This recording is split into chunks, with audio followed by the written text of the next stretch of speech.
And even as residents count their losses, the Ghana Meteorological Agency is warning of more rain ahead as they urge residents to brace themselves.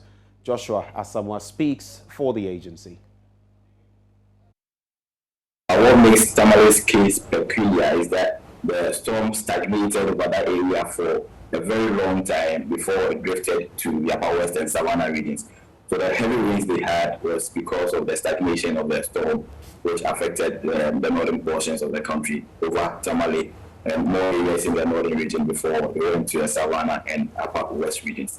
So it's conditions that they will be experiencing because they are still in the rainy season over the northern portions. So it's not really an odd situation, but I think just like the man on the ground said, there are some factors that are local and activities by man which will cause some of these flooding events to occur, but the rainfall that occurred was not really out of the ordinary.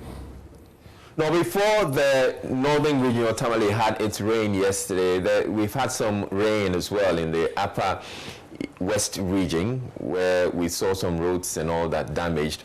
Would you say it still has to do with the rainy season because the rains were quite heavy?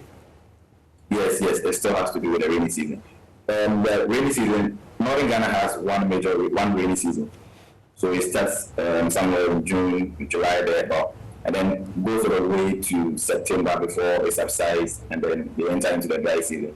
But for us in the south, we get two rainy seasons. The major one will come in April, May, June, and then we'll get a break around July, August, before we enter into the minor rainy season in September, October, and November. So before we will enter into our minor rainy season, the north will continue to be experiencing some of these rains. And then the upper west rains came in August, which is still the peak of the rainfall season in the northern sector. So it's still the rains they are getting because they are in their peak rainfall season. It's nothing really.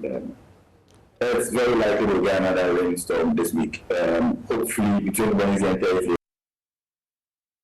Now, despite fears from some residents that their situation may be aggravated should Burkinabe authorities go ahead with their planned spillage of the Bagri Dam, NADMO says they are well prepared to cushion the impact of the spillage should it happen. Northern Regional Director Alhassan John Kweku gave the assurance also on the AM show. We are still in the midst of the rains, and then the education too is ongoing. So we are appealing to residents, especially those of our people who are living in those areas that are likely to be affected and the flood-prone areas, to be cautious about their own life, because it is important they take their lives very seriously so that we don't lose any life longer. For instance, in the Chelponi area, there was a situation where some 3 young ladies went to do washing in a stream.